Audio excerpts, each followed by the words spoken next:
స్వప్న చెప్పారు కదా, వీళ్ళు పట్టుకున్న తర్వాత మీరు పబ్లిష్ చేయాలి. ఇప్పుడు మనం ఎప్పుడు పబ్లిష్ చేసేస్తే వాళ్ళు చాలా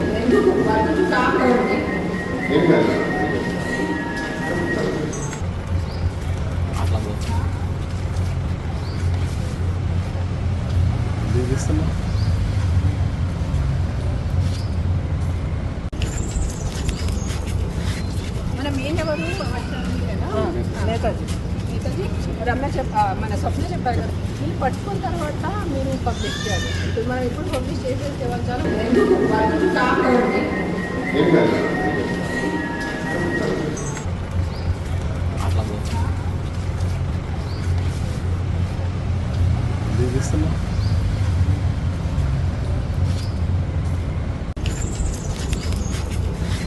మన మెయిన్ ఎవరు నేతాజీ రమ్య మన స్వప్న చెప్పారు కదా, వీళ్ళు పట్టుకున్న తర్వాత మీరు పబ్లిష్ చేయాలి. ఇప్పుడు మనం ఎప్పుడు పబ్లిష్ చేసేస్తే వాళ్ళు చాలా